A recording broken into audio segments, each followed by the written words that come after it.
थार रेगिस्तान में मिले लुप्त नदी के प्रमाण। 1.72 लाख साल पहले बीकानेर के पास बनी थी नदी।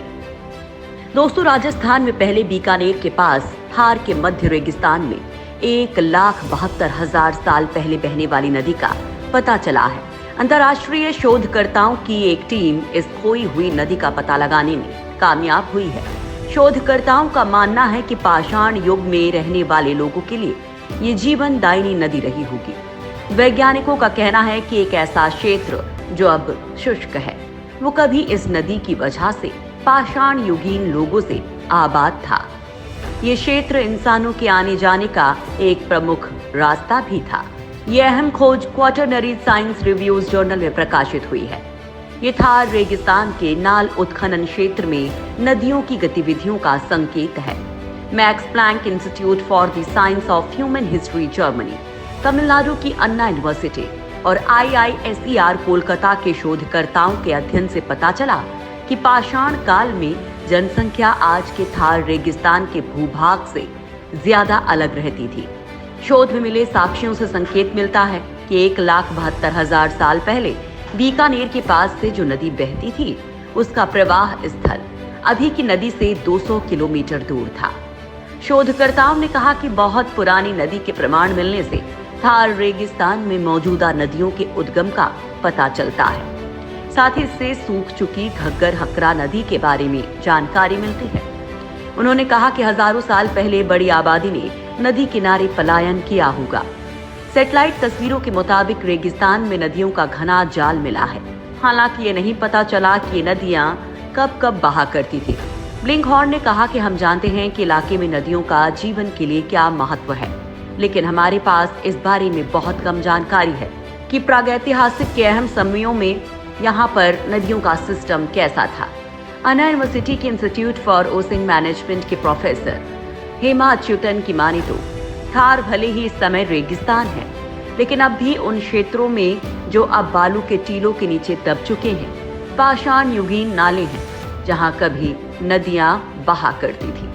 उन्होंने कहा कि कुछ जगहों जैसे नाल में हमें नदियों के जाम किए गए कंकड़ बालू के कण मिले, जिनसे हमें पहली बार इस तरह की नदी व्यवस्था के समय काल को निर्धारित करने में मदद मिली। शोधकर्ताओं ने अपने लेख में कहा कि थार डेजर्ट के निवासियों की विलुप्त नदियों के महत्व को नजरअंदाज किया गया है। एक शोधकर्ता ने कहा कि ऐतिहासिक काल से पहले से ही थार रेगिस्तान का महत्वपूर्ण इतिहास रहा है। हम अब ये पता लगाने की कोशिश कर रहे हैं कि पाषाण युग के लोगों ने किस तरह इस इलाके में जीवन बसर किया था। शोधकर्ताओं ने कहा कि उपग्रह से मिली तस्वीरों से थार रेगिस्तान से गुजरने वाली नदियों का घने नेटवर्क का पता चलता है। सरस्वती नदी का भी रहस्य खोज रहे हैं वैज्ञानिक। दोस्तों, राजस्थान में लाखों साल पहले बहने वाली नदी की खोज एक अनोखा काम है, लेकिन भारत में ये कोई पहली नदी नहीं है जो समय के साथ विलुप्त हो गई है। सरस्वती नदी का नाम आप लोगों ने तो सुना ही होगा। इलाहाबाद के संगम तट पर इस नदी का नाम आप लोगों को सुनाई दे जाएगा, लेकिन सच में ये नदी सालों पहले विलुप्त हो चुकी है और अब संगम में इसका नाम ही रह गया है। भारत की सबसे प्राचीन नदियों में शामिल सरस्वती कैसे लुप्त हो गई, इसका रहस्य अब भी बना हुआ है। कोई इस नदी को मिथक मानता है तो कोई सत्य। हालांकि इसी साल अप्रैल में 3 भूवैज्ञानिकों ने इसे लेकर एक नई खोज की थी, जिसके मुताबिक मौसम में बदलाव के अलावा टेक्टोनिक वजहों से भी ये नदी लुप्त हुई होगी। इन वैज्ञानिकों की माने तो इस नदी के किनारे हड़प्पा सभ्यता थी, वो भी इसी नदी की तरह ही लुप्त हो गई। इसलिए हड़प्पा सभ्यता सिंधु सरस्वती सभ्यता के नाम से भी जानी जाती है। ये शोधकर्ता इस निष्कर्ष पर भी पहुंचे थे कि दोनों के लुप्त होने के बीच कोई संबंध है। इस शोध में गुजरात से लेकर राजस्थान तक सरस्वती पर टुकड़ों में हुई खोज को एक साथ जोड़कर उसे नए सिरे से देखने और समझने की कोशिश की गई है। वैज्ञानिकों ने कहा था कि सरस्वती को नकारा नहीं जा सकता। ऐसी मान्यता है कि सरस्वती नदी को ऋषि वेद व्यास ने श्राप दिया था, जिसके चलते वो अपने उद्गम स्थल से कुछ ही दूर जाकर विलुप्त हो गई थी। जिसकी वजह ये थी कि वेद व्यास महाभारत की रचना कर रहे थे। उस वक्त सरस्वती नदी के शोर से उन्हें परेशानी हो रही थी।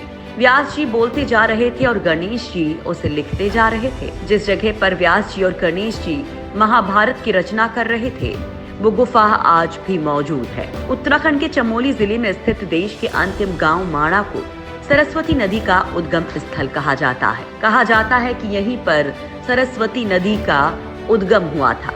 सरस्वती नदी अपने उद्गम स्थल से कुछ ही दूरी पर गायब हो जाती है। सरस्वती नदी के रहस्य को जानने के लिए आज भी लोगों में उत्सुकता है। हालांकि देश ही नहीं, दुनिया के कई वैज्ञानिक इसे खोजने में लगे हैं। इसी तरह की एक खोज में वैज्ञानिकों को राजस्थान में लाखों साल पहले खोई एक नदी का पता चल गया है। हो सकता है कि ऐसी ही किसी खोज में सरस्वती का भी पता चल जाए।